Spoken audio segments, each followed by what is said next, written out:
Abram as Bíblias em Gênesis.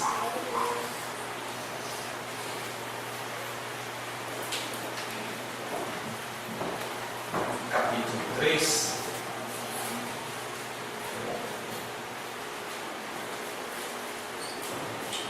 Vamos ler apenas um verso.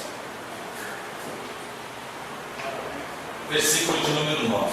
Gênesis 3, versículo de número 9. Vamos ler? Todos acharam?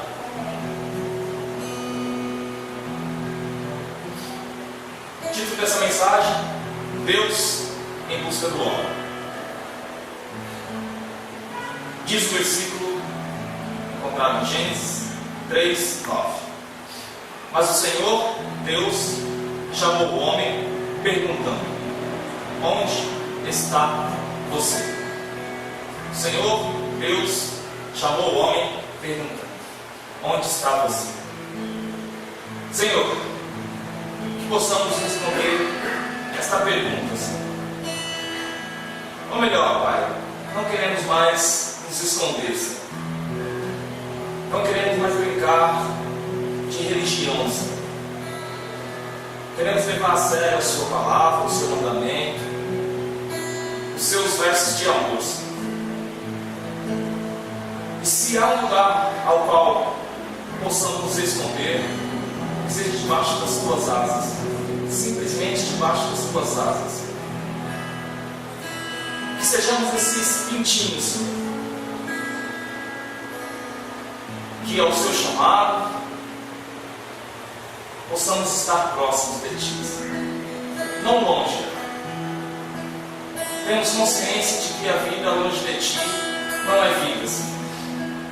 Então, nesta noite, pedimos que através do Teu Espírito, Senhor, pessoas que têm se sentido distantes venham ser convidadas, Senhor, por esta Tua pergunta: onde está Tu, homem? Onde está Tu, Senhor?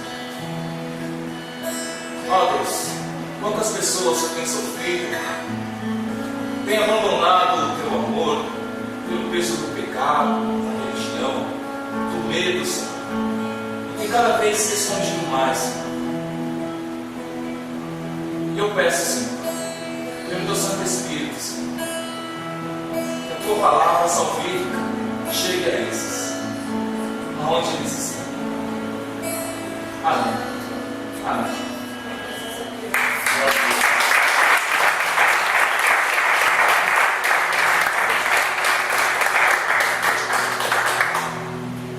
Existe uma lenda de um rabino que se preparava para viajar de Israel para Roma.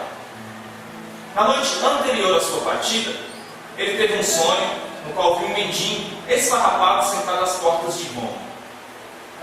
No sonho, ele ouviu uma voz que lhe dizia: vê este homem?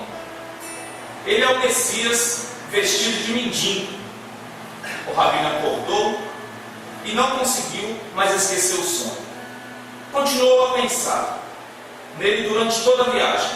Finalmente, ao aproximar-se de Roma, avistou-se um homem maltrapilho, sentado exatamente no local que havia visto no sonho. O rabino chegou-se a ele e questionou: é verdade que você é o Messias? E o homem respondeu: sim. O rabino então perguntou: o que é que você está fazendo nas portas de Roma? E o homem replicou: estou esperando. Ao que o rabino retrucou: esperando? Num mundo tão cheio de miséria, corrupção, ódio, guerra, num mundo onde o povo de Israel está disperso, oprimido, num mundo onde as crianças estão famintas, você está aqui esperando? Messias, pelo amor de Deus, o que é que você está esperando, Messias? E o Messias respondeu: tenho esperado por você, para poder lhe perguntar, em nome de Deus, o que é que você está esperando. Na Bíblia Sagrada, Deus não só fala ao homem, mas procura. Quando nos deparamos com esses quadros da vida, que são mais vistos com aquele olhar meio de desviado, devido ao trauma do momento, fato até então, quando lidamos com as tragédias, com este mal, com um dia mal, é natural levantarmos as perguntas, ou a pergunta, aonde está Deus? É natural depararmos com aquele acidente, ou aquele ato violento sobre as Torres Gêmeas, e indagarmos aonde está Deus. Porém, um rabino chamado Henry Sobel, ele disse que a pergunta diante das tragédias da vida deveria ser: onde está o homem? E ao ler Gênesis 3:9, ao ver todo esse discurso do homem com a serpente, que chega para ludibriar, para enganar, que chega cheia de astúcia, encantamento, arrastejando, poderíamos perguntar: aonde estava Deus? Por que ele não gritou? Aonde estava? Mas sobre, ele indaga, não é isso que perguntamos. A pergunta está feita errada. Devemos perguntar: onde está o homem? Aonde está tu, ó homem? E o sobre indaga: aonde estava o homem quando Hitler subiu ao poder e começou a concretizar suas loucuras ameaças? Onde estavam os advogados, os juízes, os médicos e tantos outros que seguiram e apoiaram passivamente os decretos de Hitler?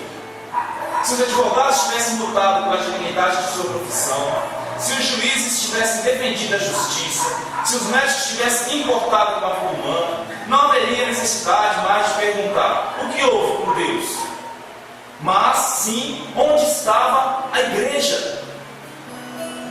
Onde estavam as autoridades eclesiásticas para exaltar a santidade da vida humana, enquanto milhões e milhões de vidas inocentes estavam sendo aniquiladas? 6 milhões de judeus morreram. Onde estavam os líderes dos governos aliados, que deram jeito de olhar para o outro lado e não conseguiram encontrar sequer um canto em seus países para esses judeus refugiados? Temos certamente o direito de perguntar onde estava Deus em Auschwitz em 1940, de sobra. Mas temos o dever de perguntar antes aonde estava o homem em 1940. O que poderia ele, homem, ter feito para impedir o inferno do Holocausto e não fez? Aonde? E o rabino termina o texto dele dizendo: Deus estava onde sempre esteve.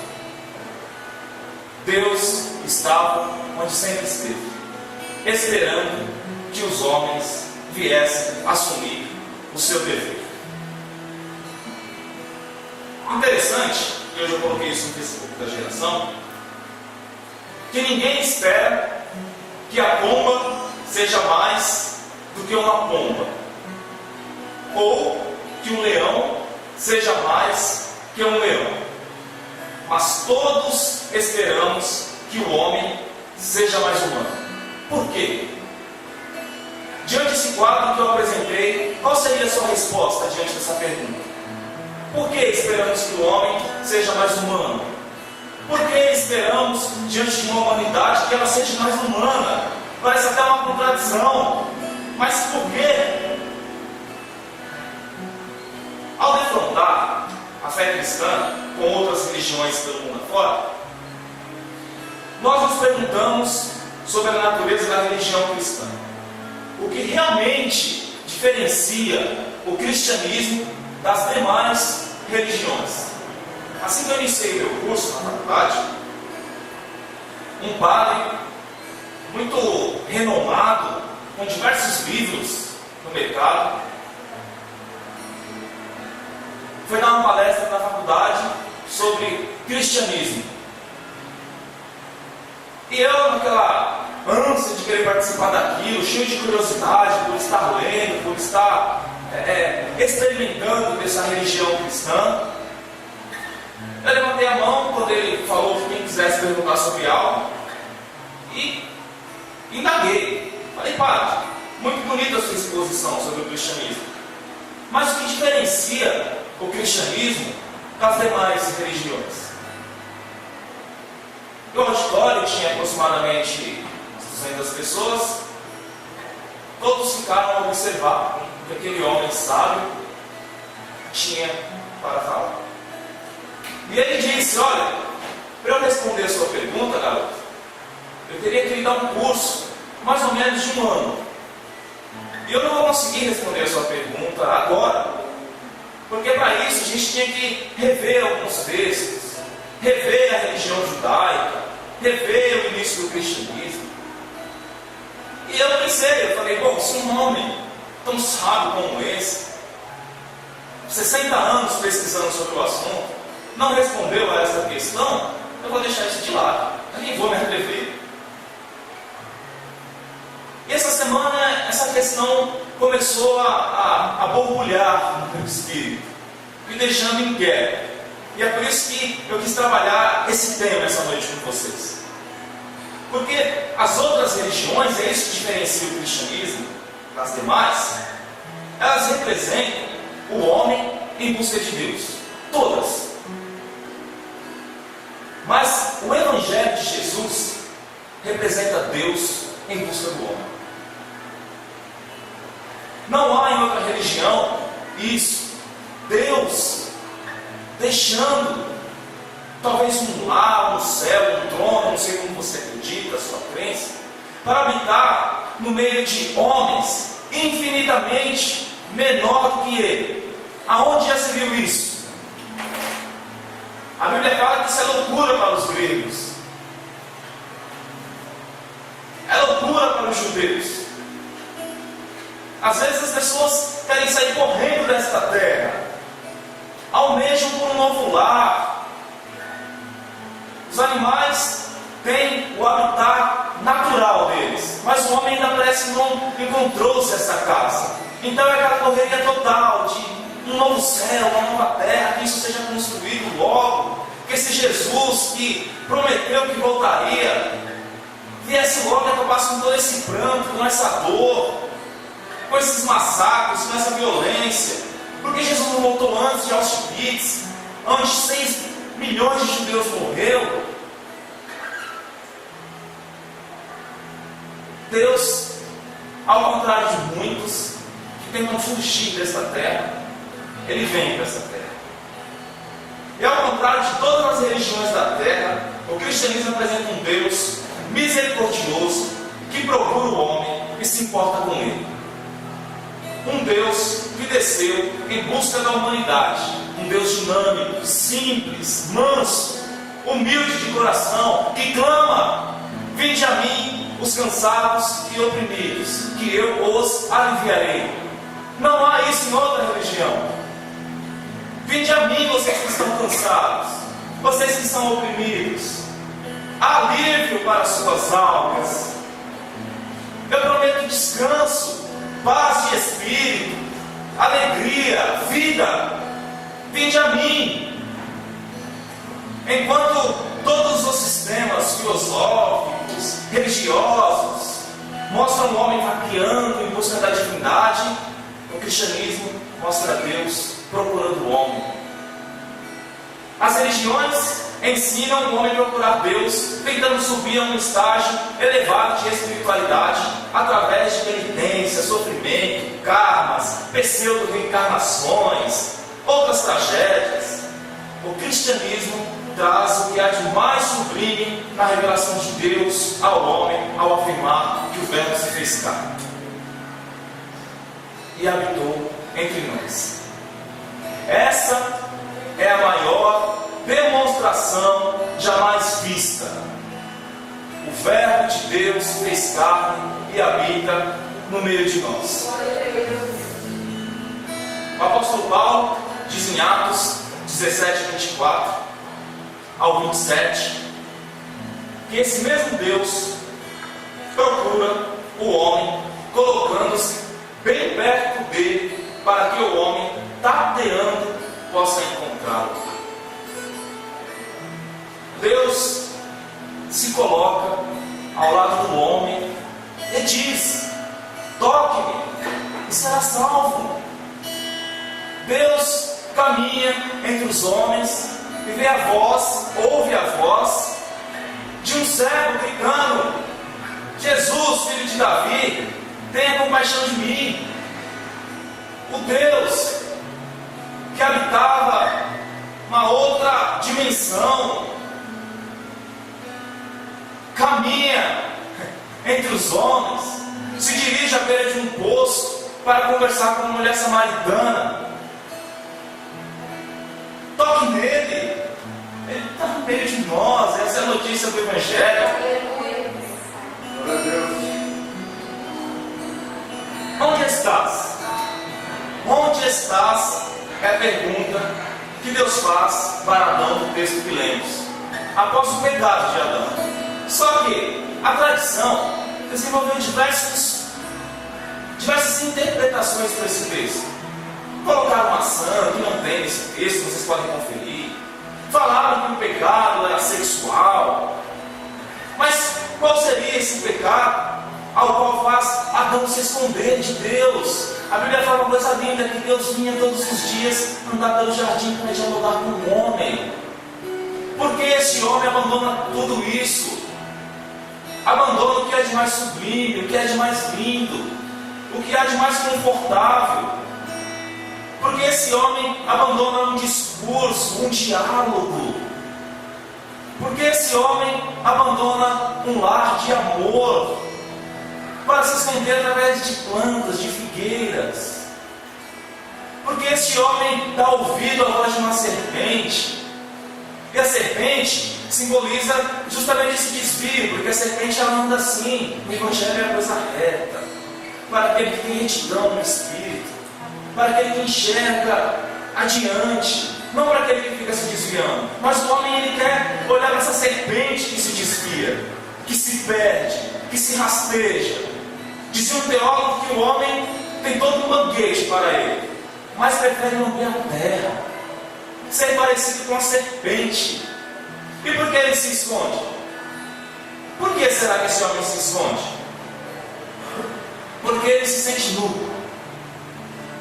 Porque esse homem toma a consciência de que está nu. A palavra hebraica para dizer que o homem está nu é arumi, a mesma usada em relação à serpente. Em hebraico a palavra serpente significa arum. Ao dar ouvido à serpente, o homem torna-se arumi, torna-se independente, autônomo. Então acha que pode ter uma vida independente de Deus. Eu vou participar de um culto. Essa questão de ficar lendo a Bíblia, que nada, eu quero uma vida eterna, eu quero me imortalizar.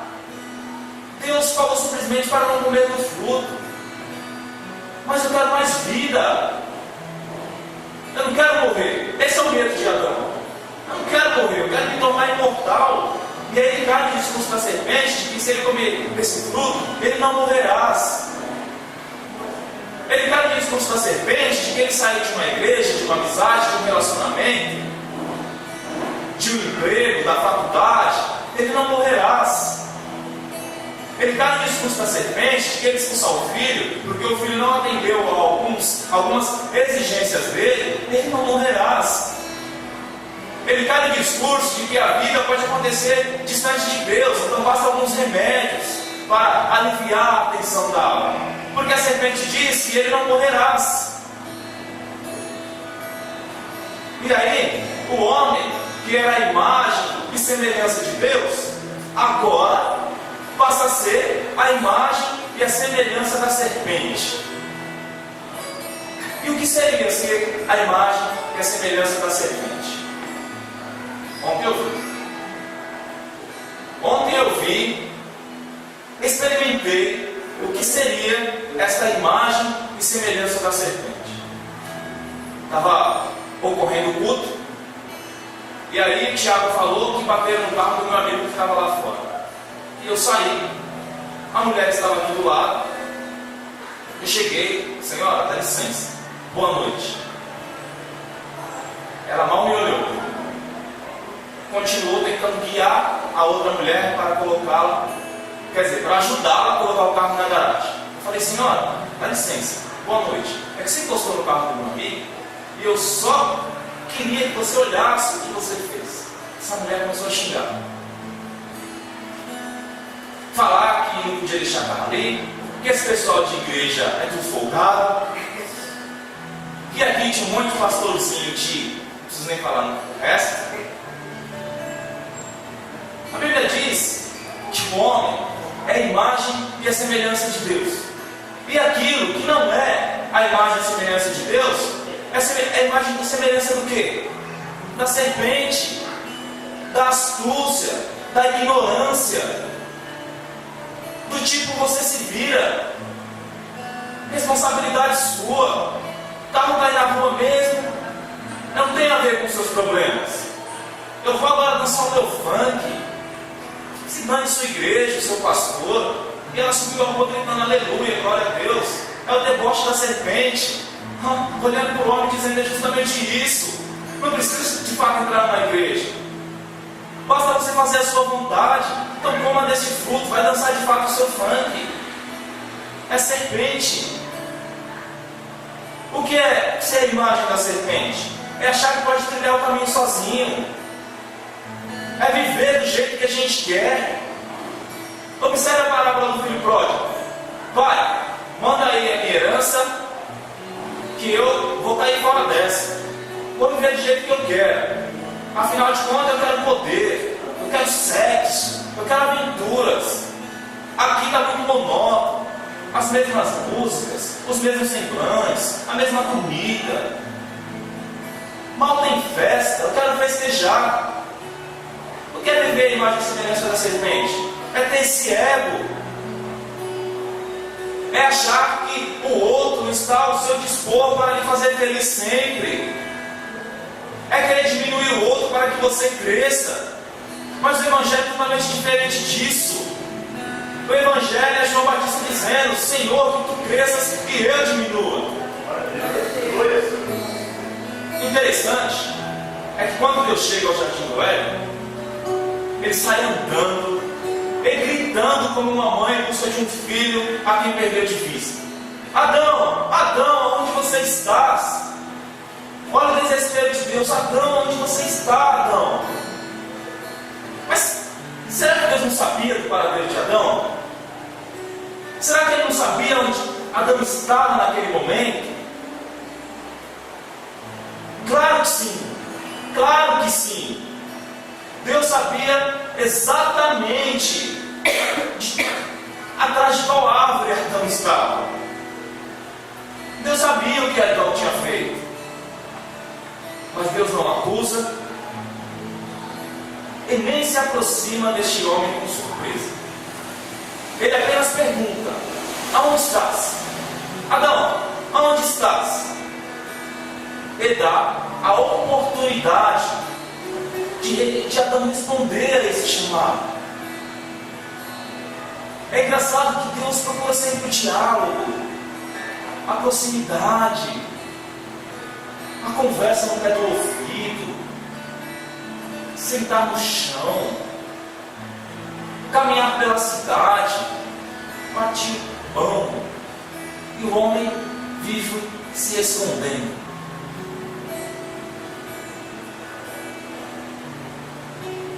E Deus pergunta: onde você está? Dá a oportunidade desse homem sair da onde quer que ele esteja, seja atrás de um vício, seja atrás do medo, seja na caverna. Elias, o que você está fazendo aqui? Aqui, Elias. Seu lugar lá fora. Sai dessa caverna, Elias. Mas este homem sempre procurando se esconder. Sempre. E quando o discurso de Jesus muda, o que esse homem faz? Vira as costas. Simplesmente vira as costas. O discurso é duro, né?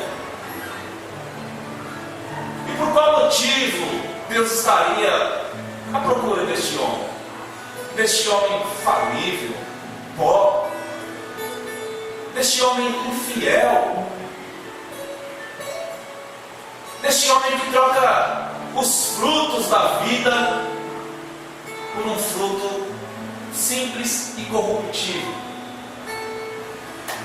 Por que dar vida para este homem, Jesus? Para que estender a mão para uma mulher que foi pega em adultério, sendo que ela pode voltar a fazer tudo de novo, Jesus? Por que curar o cego de nascença, sendo que este talvez vai virar as costas para você, Jesus? Jesus, percebe, na cruz tem 6 pessoas que estão ao seu favor, não tem cego de nascença, não tem talvez essa mulher que você curou, não tem 6 pessoas, a mãe, o irmão, um que vem da cidade de fora. Porque Deus ainda procura este homem, mesmo depois de dar a própria vida. Porque Deus vem nesta noite aqui e pergunta: onde está você? Simplesmente porque Ele quer dar oportunidade para este homem de salvação, para resgatar no homem a imagem e a semelhança dele. Qual é o nosso sonho como geração? Ver uma mulher bruta, ter a imagem e a semelhança de Deus, não a imagem e a semelhança de um mundo corruptível, a imagem de uma fanqueira. Não, mas a imagem e a semelhança de Deus, manso, humilde, de olhar profundo, de amor pelo próximo, de atenção pelo próximo. Essa é a imagem e semelhança de Deus. Amor, fidelidade, aposta, ternura, salvação. No caso de Adão, logo após esse pecado de desobediência, de virar as costas, Deus manifesta e revela a sua graça, esse favor imerecido ao qual a gente prova todos os dias. Olha só, Deus promete a vida de alguém que esmagaria a cabeça da serpente. Gênesis 3,15. Deus providencia uma cobertura para o pecado de Adão, matando um carneiro. Gênesis 3,21. Olha só, mesmo depois desse homem virar as costas, Deus tenta providenciar algo para que ele viesse cobrir esta nudez a qual ele tomou consciência, percebeu. Esse é o Deus de Jesus. E muito diferente deste homem cheio de ego, de verdade, de razão, de desprezo pelo outro, é Jesus. Olha as palavras de Jesus: eu e o Pai somos um. Não tem esse ego. Eu e o Pai somos um. Não tem ego, não tem essa coisa de mandar sempre, de não se esvaziar. Onde estás? Ao sentimento de interesse de Deus pelo homem perdido. Essa resposta, ou melhor, essa pergunta, revela a graça, o amor e a determinação de Deus de buscar o homem e de resgatá-lo, porque nosso Deus é um Deus da segunda chance. Nosso Deus é o Deus da segunda chance. E essa segunda chance, ela se multiplica. Porque esse mesmo Deus vem e diz que para perdoar 70 vezes 7. E através dessa máxima que Ele perdoa cada filho seu.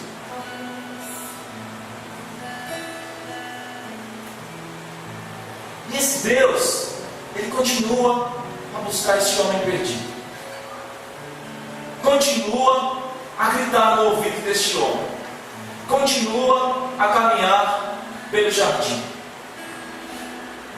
Continua a querer juntar debaixo das asas cada pintinho. Cada pintinho.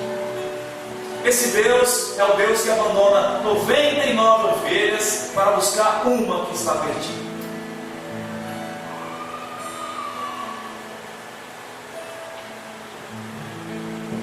Talvez não era o que você queria ouvir hoje. Talvez você não está se escondendo. Às vezes a gente como igreja acha que ao nos apresentarmos todos os finais de semana aqui é nos apresentar para Deus. E são para alguns desses que Deus pergunta: onde estás? Mas onde estás de corpo e alma? Onde estás o seu coração? Onde estás o seu coração estará também o seu tesouro, os seus objetivos. E um convite simples que eu queria fazer para vocês hoje à noite. Simples. Simples, mas que transforma vidas. E se você tiver coragem, ao cantarmos, de vir aqui na frente, se apresentar a Deus, falar: Senhor, eu estou aqui, Senhor, mesmo com os meus pecados, com os meus medos, com as minhas falsidades, mesmo eu sei, Senhor, que às vezes eu sou meio parecido com uma serpente, eu saio da igreja, eu falo um monte de besteira o dia inteiro, eu fico brigando, eu abandono os meus cursos, a minha vida por qualquer coisa. Mas, Senhor, eu estou aqui e quero ser a sua imagem e semelhança. Queria convidar você a isso hoje. E pedir simplesmente isso: Senhor, resgata em nós a tua imagem e semelhança. Que sejamos iguais a Jesus. De bradar, eu e o Pai somos um. Senhor, elimina o nosso ego. Vamos de fato ser uma comunidade que leva o Evangelho a sério, que tenha a imagem e a semelhança do Criador, que não seja esse alumínio, que não nos desviamos por qualquer voz que venha nos ludibriar, nos enganar, colocar besteiras no nosso espírito. Jesus diz que as ovelhas dele conhecem a voz dele, e quando eles a chamam, de fato elas vão por aquele caminho reto. Que sejamos essas ovelhas que escutam a voz do seu pastor. Não há em outro lugar de Deus assim. Desculpa, eu não sei da vida de todos que estão aqui, mas no Espiritismo não há um Deus assim. No Budismo não há um Deus assim. No Islamismo não há um Deus assim. Na macumba não há um Deus assim. Mas o Evangelho de Jesus propaga esse Deus em busca deste homem que se perde. E para você que está caído, que está com o seu vício, que está com o seu medo, atrás dessa planta, fique aí. Deus vai buscar você. Levante-se. Glória a Deus.